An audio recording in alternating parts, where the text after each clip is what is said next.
Well, Harley Davidson finally named their new CEO, and the news came out this morning. I'm sure several content creators have commented on this already, but let me give you my take. Stick around.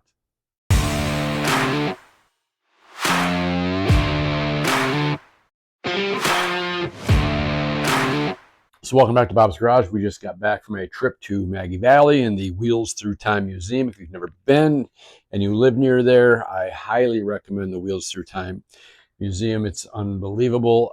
Thank you, Chris, the employee who gave us basically a guided tour, fired up some of the bikes. We heard a 1916 Harley Davidson fire up on the first kick. Unbelievable.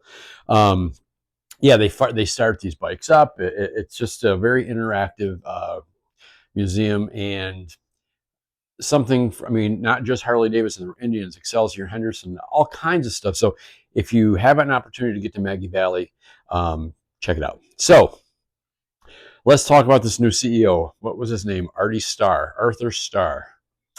Um, I have been Googling him and reading all kinds of biographies on this guy, and I just can't find enough information that really makes me feel all warm and fuzzy about this decision. We know that Johann Zeitz really didn't do a great job in his 5 years. Now, he was on the board before, so he knew the company. This guy is coming from the outside, having led Pizza Hut and most recently Topgolf, which doesn't make me feel too good because, some friends of mine went to Topgolf over the weekend and ordered some food, waited 40 minutes, couldn't get it. Service was terrible. They didn't have any ketchup. On a weekend, how do you run out of ketchup? If you're going to serve burgers and fries and stuff, that poorly managed. Now, again, that's not a direct reflection of the CEO. He doesn't order the ketchup. I understand that. But if your company is not running properly, it does reflect on you. Sorry, it just does.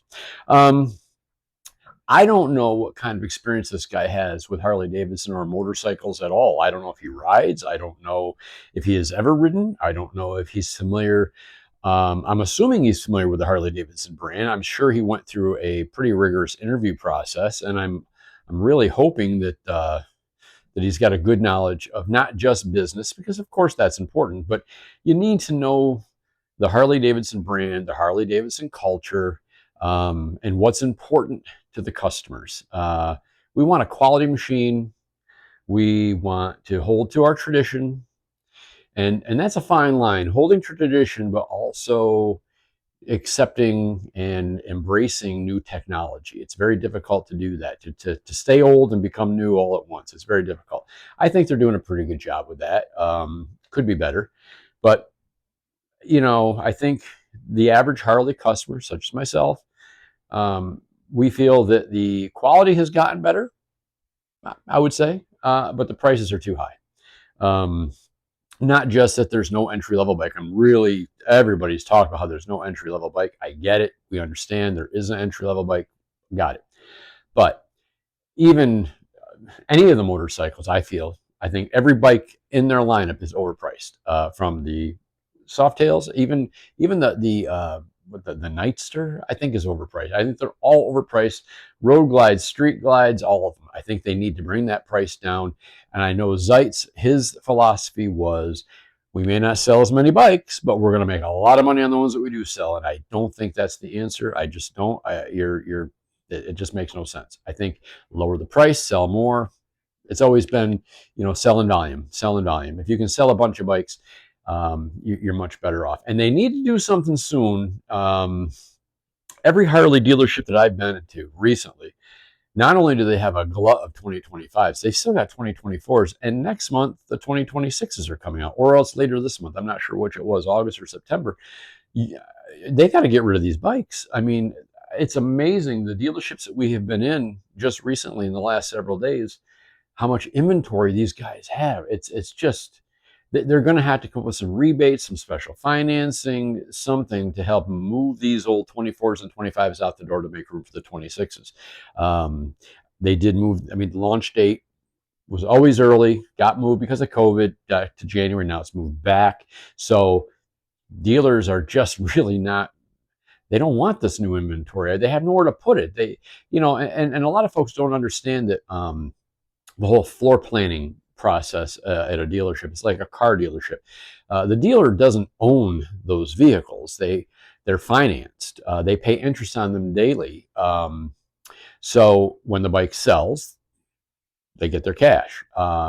But every day that that bike is there, they're paying what they call floor plan interest, and it adds up, especially on these big ticket bikes. I mean, $28,000 bike, you have that thing sitting around for a year, you're paying a ton of interest on that.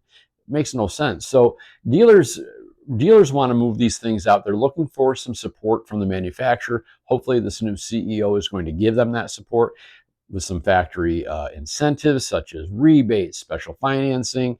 Buy a bike, get something. They got to come up with something. They got to move out these old bikes to make room for the new ones. So again, I did a lot of research trying to find out what I could on this new guy, and I just couldn't find a whole heck of a lot other than the fact that he ran Pizza Hut and he ran Topgolf, and he was successful with both companies. So um, I'm optimistically cautious, I guess. Until we hear more about what his motorcycle experiences and Harley Davidson experiences, I'm really not going to be all that thrilled. But at least we got Zeitz out of there. I mean, that's a step in the right direction.